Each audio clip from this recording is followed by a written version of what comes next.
Hi guys, welcome back to my YouTube channel. I'm Pratishtha and here I am with another video और मैं आपका बहुत बहुत स्वागत करती हूँ फ्रैंक फ्राइडे वीडियो के इस सीरीज़ में। इसका ये सेकेंड एपिसोड कह लें या वीडियो कह लें, क्योंकि एक वीडियो मैंने पहले बनाया हुआ है। जिनको नहीं पता ये फ्रैंक फ्राइडे क्या है तो उनको थोड़ा शॉर्ट में बता देती हूँ कि इस सीरीज़ में हम बिल्कुल फ्रैंकली बात करते हैं। मैं ये नहीं सोचती हूँ कि हो सकता है आपको डीमोटिवेशन हो जाए इससे, लेकिन रियल जो बात होती है वो मैं आप तक पहुँचाती हूँ। तो इस सीरीज़ में आज का जो हमारा टॉपिक है वो है इंस्पेक्टर की पोस्ट और स्टेनोग्राफर ग्रेड सी की पोस्ट, कौन सा बेटर है। तो मैं क्यों ग्रेड सी को ले रही हूँ, क्योंकि जो ग्रेड सी की सैलरी है वो और इंस्पेक्टर की जो सैलरी है वो लगभग सेम है। इस वजह से हम इसका कंपैरिजन कर रहे हैं। ग्रेड डी और टैक्स असिस्टेंट का किसी और वीडियो में करेंगे, सेंट्रल गवर्नमेंट स्टेट गवर्नमेंट का किसी और वीडियो में, प्राइवेट सेक्टर और ये गवर्नमेंट सेक्टर का किसी और वीडियो में। ऐसे कई वीडियोज़ आपके लिए आते रहेंगे। ओके, सो इसमें मैं कुछ पॉइंट्स के बारे में डिस्कस करूँगी जिससे आपको थोड़ा सा अंदाज़ा लगेगा। अलग अलग पॉइंट्स पे जब आप सोचोगे तो आपको थोड़ा सा अंदाज़ा लगेगा कि आपके लिए क्या बेटर है। बहुत सारे लोग तो ऐसे होंगे जो कंफ्यूज्ड रहते हैं कि मुझे क्या करना चाहिए, तो उनको भी हो सकता है इसमें क्लैरिटी मिले कि वो क्या चाहते हैं, अपनी आफ्टर जॉब उनकी कैसी लाइफ रहे, तो वो इस वीडियो से उनको क्लैरिटी मिल जाएगी। तो सबसे पहले जो टॉपिक है, जो सबसे पहला पॉइंट है वो है कि जॉब पाना मुश्किल है सीजीएल में, है ना। मैं ये नहीं कह रही हूँ कि स्टेनोग्राफर बनना इजी है, मैं ये कह रही हूँ अगर दोनों का कंपैरिजन करें तो आपको स्टेनोग्राफर बनने के लिए सिर्फ 2 स्टेप्स में आपको पेपर देने हैं। पहला आप कंप्यूटर बेस्ड एग्ज़ाम दोगे जिसमें आपके काफ़ी अच्छे नंबर आ गए तो आप ग्रेड सी में पास हो जाओगे, और उसके बाद आपको शॉर्ट हैंड में मेहनत करनी पड़ेगी। उसके बाद आपका हो जाएगा और आप ग्रेड सी स्टेनोग्राफर बन जाओगे। लेकिन सीजीएल में जाने के लिए आपको पता है कि 4 स्टेप्स में पेपर होंगे सबसे पहले तो, और उसके बाद आपको सिर्फ ये नहीं लिखना है, मतलब जो मैथ्स है वो आपको बहुत अच्छा करना पड़ेगा। इंग्लिश है वो भी नॉर्मल नहीं आएगी, वो भी काफ़ी अच्छी आपकी होनी चाहिए। तो लेवल आप लोग आई होप कि जानते होंगे कि दोनों के एग्ज़ाम्स का लेवल क्या है और कितने स्टेप्स में पेपर हो रहा है। जॉब के बाद आपकी सैलरी सेम होगी, है ना। तो जॉब लेना मुश्किल है, सबसे पहला पॉइंट जो है वो यही है। सेकेंड, वर्कलोड की बात करते हैं तो देखो, ऐसा तो नहीं कहा जा सकता कि स्टेनोग्राफर के पास वर्कलोड थोड़ा सा कम होगा। हो सकता है कि जब ये चीज़ें मैंने आपको पहले भी बताई है कि ऑफिसर जिनको हम असिस्ट कर रहे हैं उन पे भी डिपेंड करता है कि हमारे पास कितना काम है। हो सकता है ये काफ़ी ज़्यादा काम हो सकता है पूरा ऑफिस खाली हो जाए, फिर भी आपको 8 बजे तक बैठना पड़ रहा है, इसके भी चांसेस हैं। लेकिन फिर भी जो इंस्पेक्टर होता है उस पर कई सारे बॉसेस होते हैं, इस वजह से उनको ज़्यादा काम करना भी पड़ता है और ज़्यादा काम सीखना भी पड़ता है। तो एक तरह से हम ये ज़रूर कह सकते हैं कि अगर इन दोनों का को कंपेयर करें तो इंस्पेक्टर का जो जॉब है, जो वर्कलोड है वो थोड़ा सा ज़्यादा होगा, है ना। जो स्टेनोग्राफर्स हैं उनका जॉब क्या होता है कि पहले आपने एक बार जॉब सीख ली क्या आपको करना है, उसके बाद थोड़ा थोड़ा इजी हो जाता है, और फिर जो काम आप पूरे 8 घंटे में करते थे वो आप जल्दी से भी कर सकते हो। तो उस हिसाब से वर्कलोड कम होता है। प्लस आपके पास चांसेस हैं कि आपका कोई ऐसा ऑफिसर आ जाए जो आपसे उतना ज़्यादा काम ना लेता हो, तो फिर उस समय भी आपका वर्कलोड जो है वो थोड़ा सा ठीक हो सकता है। लेकिन इंस्पेक्टर्स को काम करना पड़ता है, ठीक है, उनके पास इतने ऑप्शंस नहीं है, बहुत ही रेयर चांसेस हैं कि उनको काम कम मिले। तो वर्कलोड में ये डिफरेंस है। थर्ड जो पॉइंट है वो है ट्रांसफ़र्स का। जैसे ये बैंगलोर जोन है, यहाँ पे कई सारे कमिश्नरेट्स हैं, तो जो इंस्पेक्टर होते हैं हर साल या हर 2 साल पे उनके ट्रांसफ़र्स होते रहते हैं। कभी वो मेरे ऑफिस में रहेंगे, कभी किसी और के ऑफिस में रहेंगे, कभी और किसी ऑफिस में जाएंगे। प्लस उनको बैंगलोर से बाहर भी काम करना पड़ता है। पर अभी तक स्टेनोग्राफर्स के पास ये ऑप्शंस हैं कि अगर वो ना चाहें तो उनको जल्दी ट्रांसफ़र नहीं दिए जाते हैं, वो एक ही ऑफिस में बैठे रहते हैं। अब इस चीज़ को आप 2 तरीके से ले सकते हैं कि जो इंस्पेक्टर की जॉब है वो थोड़ी एडवेंचरस है, प्लस वो बार बार अलग अलग ऑफिसेज में जाते हैं, अलग अलग लोगों से ऑब्वियसली मिलते हैं, अलग अलग टाइप के चैलेंजेस आते हैं नए नए ऑफिस में, तो वो इस तरह से टैकल करते हैं। स्टेनोग्राफर्स को एक ही जगह पे रहना होता है, इनको भी नए नए लोग मिलते हैं क्योंकि बाकी स्टाफ चेंज हो जाता है तो नए नए लोग मिलते हैं, ऑफिसर जो होता है वो चेंज हो जाता है, तो इस हिसाब से नए लोग मिलेंगे, लेकिन ऑफिस जो है, एनवायरनमेंट जो है वो वही रहता है। तो इस बात को आप अच्छा लेते हैं बुरा लेते हैं ये आपके ऊपर है। अगर आप मेरे से पूछे तो मैं इस बात को अच्छा लेती हूँ, क्योंकि जो मेरा ऑफिस है वो मुझे बहुत पसंद है, मैं नहीं चाहती कि मेरा वहाँ से कहीं भी ट्रांसफ़र हो। तो मेरे लिए, क्योंकि ये मेरे पास ऑप्शन है कि अच्छा ठीक है मैं स्टेनोग्राफर हूँ तो मुझे नहीं भेज रहे हैं, ये चीज़ मेरे लिए ठीक है, ओके। और मैं अलग शहर में पोस्टिंग की बात नहीं कर रही हूँ, अलग स्टेट में पोस्टिंग की बात नहीं कर रही हूँ। आप जब जॉब ज्वाइन करोगे तो आपको पता चलेगा हर साल, और या फिर दूसरे साल हर किसी का ये जोन के अंदर ही अलग अलग मतलब ट्रांसफ़र्स होते हैं, अलग अलग ऑफिसेज में उनको भेजा जाता है। तो ये चीज़ हो गई ट्रांसफ़र के बारे में। जो नेक्स्ट पॉइंट है वो है वर्क प्रोफाइल। तो वर्क प्रोफाइल में क्या कि आपको किस तरह का काम करना पड़ता है। स्टेनोग्राफर का जो काम है वो मैं कितना भी ब्यूटीफाई कर दूं, लेकिन ये सच बात है कि जो स्टेनोग्राफर का या PAPS जो भी आप बनते हैं उनका जो काम होता है वो बहुत ही ज़्यादा मोनोटोनस होता है, बहुत ही एक तरह का होता है। मतलब आपका जो बेसिक काम रहेगा, फ़ोन उठाना, फ़ोन रिसीव करना, विजिटर्स को रिसीव करना, प्लस फाइल्स का डेटा रखना, ईमेल्स देखना, CP-ग्राम्स देखना, ये सब जो बेसिक काम होते हैं वो हमेशा आपका एक तरीके का रहता है। ऑफिसर जो आते हैं, नए नए ऑफिसर्स आते हैं तो उन पे काम डिपेंड कर सकता है कि थोड़ा बहुत तो वो चेंजेस करना ही पड़ेगा आपको हर ऑफिसर के हिसाब से, बट जो मेन काम होता है वो हमेशा एक तरीके का होता है। तो अगर आपको अपने जॉब में एकदम एडवेंचर चाहिए तो ये आपको स्टेनोग्राफर लाइन में बिल्कुल भी नहीं मिलेगा। वहीं इंस्पेक्टर की बात करें तो उनका भी काम कुछ कुछ एक जैसा होता है, लेकिन हर केस अलग होता है, उनको हर केस में कुछ ना कुछ अलग मिलता है। बहुत सारी फाइल्स होती हैं, बहुत सारे केसेस होते हैं जिस पे वो काम कर रहे होते हैं, तो उनके लिए बिल्कुल एक जैसा नहीं होता है। हर जो हम बोलते हैं SSC, जिनका मान लीजिए वो GST इंस्पेक्टर कोई बन रहा है, तो जो दुकान होती हैं जिनकी, उनका जो मालिक होता है उनको हम बोलते हैं assessee। तो हर assessee अलग होता है, उनका जो प्रॉब्लम है वो अलग है, हर केस अलग है, तो इसलिए उनको अलग अलग तरीके के काम करने होते हैं, अलग अलग जगह पे वेरिफिकेशन के लिए जाते हैं वो, तो उनका काम एक तरह से एडवेंचरस है ना। लेकिन स्टेनोग्राफर के पास ये ऑप्शंस नहीं है, तो वर्क प्रोफाइल के हिसाब से आप ये समझ सकते हैं। प्लस दूसरी बात ये भी है कि किस तरह का काम होता है। अब मैं फिर से ये बात बोलती हूँ, मैं कितना भी ब्यूटीफाई कर लूँ स्टेनोग्राफर की जॉब को, इतना मतलब कुछ ऐसा जॉब नहीं होता है जिसको आप मतलब बिल्कुल हाँ ऐसा है, मुझे तो ये करना होता है, वो करना होता है, दिखा सको। क्योंकि आपको एक ऑफिसर को असिस्ट करना है, ये कितना ब्यूटीफुल काम हो सकता है, बिल्कुल भी नहीं। क्योंकि उसकी डांट आपको सहनी पड़ेगी, वो जो कह रहा है उसके इशारों पे चलना रहेगा, आपको हाँ हाँ जी जी यस सर ही बोलना पड़ेगा, है ना।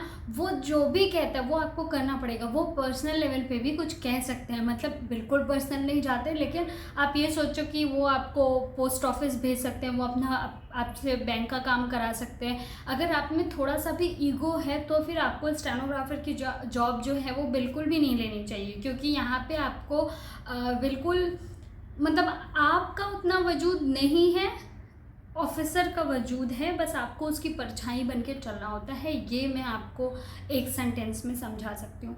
तो इतना मतलब रुतबा और ऐसा करके ये आप बाहर दिखा सकते हो, लेकिन वहाँ पे आपको जो ऑफिसर है, मतलब जो काम है आपका मेनली वो यही है कि आप जो भी ऑफिसर है उसको बिल्कुल असिस्ट करना है, पर्सनल असिस्टेंट हो आप, अब ये समझ लो। वहीं जो इंस्पेक्टर होता है वो कभी रेड पे चला गया, कभी वेरिफिकेशन पे चला गया, कभी वो चलो फाइल वर्क कर रहा है, कभी कुछ कर रहा है। अब यहाँ पे एक और रियलिटी मैं दे देती हूँ आपको। आजकल बहुत सारे इंस्पेक्टर्स हैं जो अपनी जॉब को ऐसा दिखाते हैं जैसे उनको पुलिस बना दिया गया हो, जैसे वो कुछ भी कर सकते हैं, उनके पास वर्दी है तो मतलब कुछ भी कर सकते हैं। ऐसा नहीं होता है। कोई बिल्कुल वर्दी पहन के जाता हो तो उसके पास इतनी पावर नहीं है कि आपको कुछ भी उल्टा सीधा बोल सकता है या वो पुलिस के बराबर हो गया।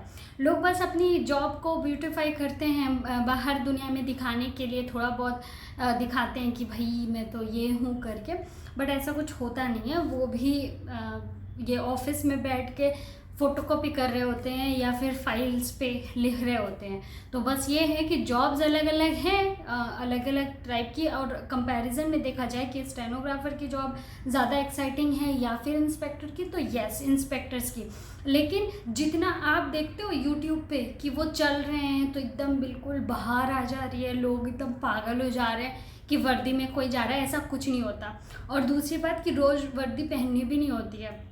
मतलब आप जब कुछ ऑफिस का कुछ काम होगा या फिर 15 अगस्त वगैरह है तभी उनको वर्दी पहननी होती है, या वेरिफिकेशन के लिए जाना है तब पहननी होती है, ऐसे नहीं पहन सकते। तो मतलब मैं आपको ये बता रही हूँ कि ये रियलिटी है। आप जितना देखते हो कि मतलब मैं तो इंस्पेक्टर ही बनूंगा, ये स्टेनोग्राफर की तो कोई इज्जत नहीं है, ऐसा नहीं होता।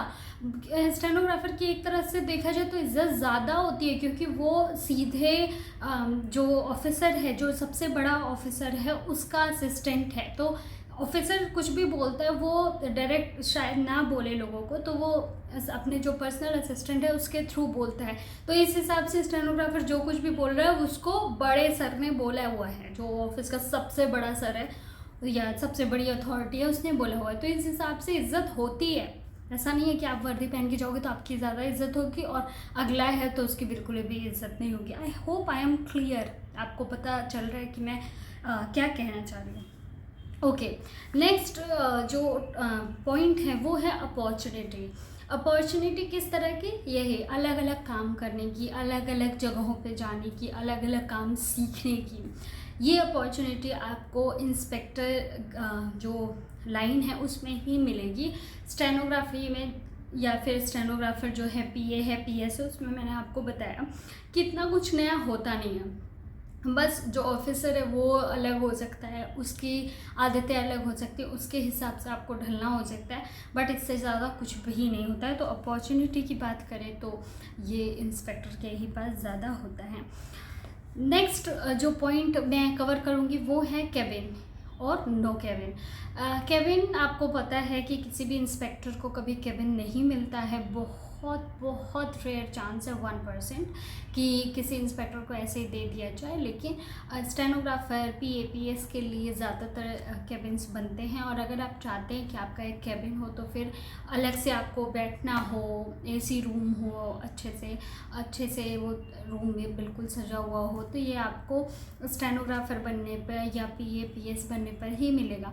इंस्पेक्टर्स का क्या होता है, वो क्यूबिकल्स में या फिर हॉल में बना होता है, टेबल्स होते हैं, उन पे काम करते हैं। लेकिन जब वो और अपर लेवल पे जाएंगे, जब वो इंस्पेक्टर से सुपरिटेंडेंट बनते हैं तो उनको मतलब केबिन्स मिलते हैं। उसके बाद जब वो सुपरिटेंडेंट से एसी बनेंगे, असिस्टेंट कमिश्नर बनेंगे, तब उनको केबिन मिलते हैं। तो ये आप देख सकते हैं। बाकी जब तक वो इंस्पेक्टर रहते हैं उनके लिए कोई ऐसा पर्सनल केबिन नहीं होता है, क्योंकि इंस्पेक्टर्स कई सारे होते हैं और पूरे ऑफिस में स्टेनोग्राफर 1, 2 या 3 ही होते हैं। तो I hope I am clear. Next जो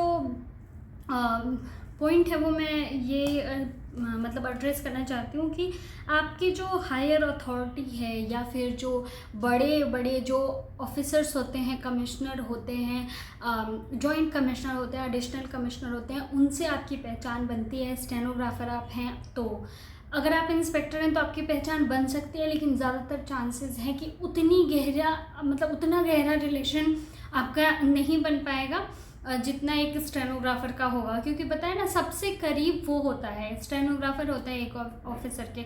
तो हो सकता है आपकी बड़े बड़े लोगों से पहचान बन जाए।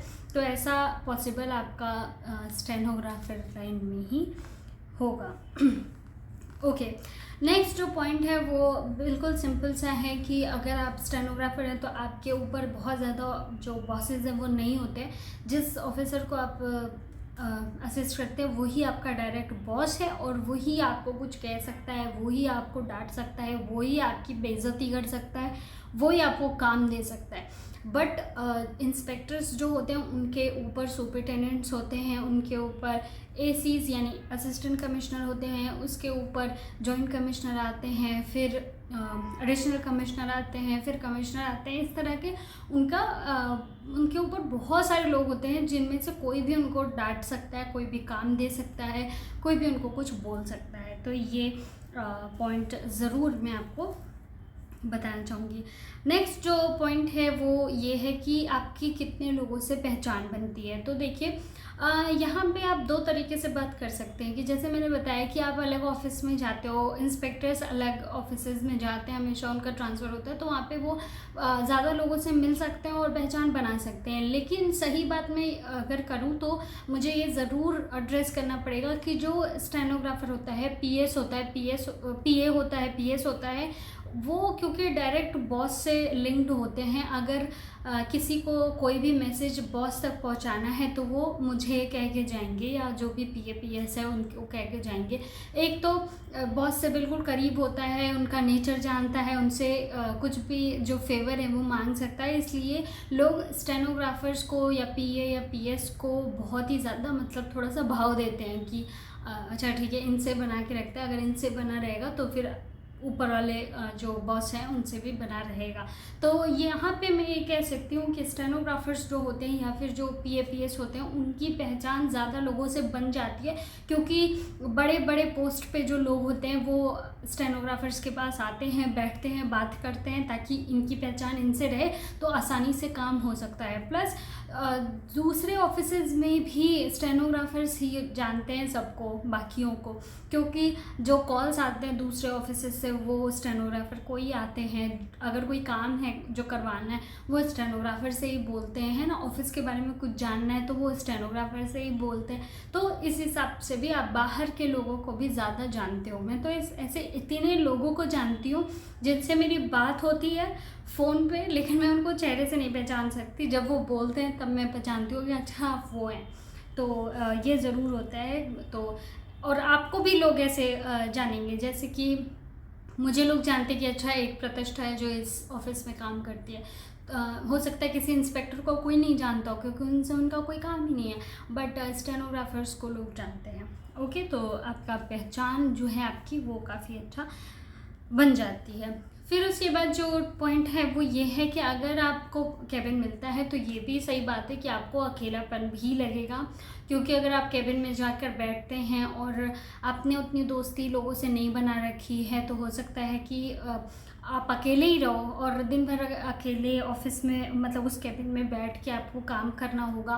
प्लस ये भी है कि आप अपना सीट छोड़कर नहीं जा सकते, क्योंकि ऑफिसर है कभी भी कॉल कर सकते हैं, और कुछ ऑफिसर्स तो गुस्सा भी हो जाते हैं अगर आप ज़्यादा देर तक अपनी सीट पे नहीं हो तो ये चीज़ है। अगर आप ज़्यादा दोस्ती नहीं कर पाते हो अपने ऑफिस में तो फिर आपको अकेलापन लग सकता है। वहीं इंस्पेक्टर्स जो हैं वो 4 लोगों में पहले ही बैठे होते हैं, तो बैठे बैठे तो कुछ ना कुछ बातें हो ही जाती हैं, है ना। ऐसा हो ही नहीं सकता कि बातें ना हो, और लंच वगैरह भी एक दूसरे के साथ कर लेते हैं।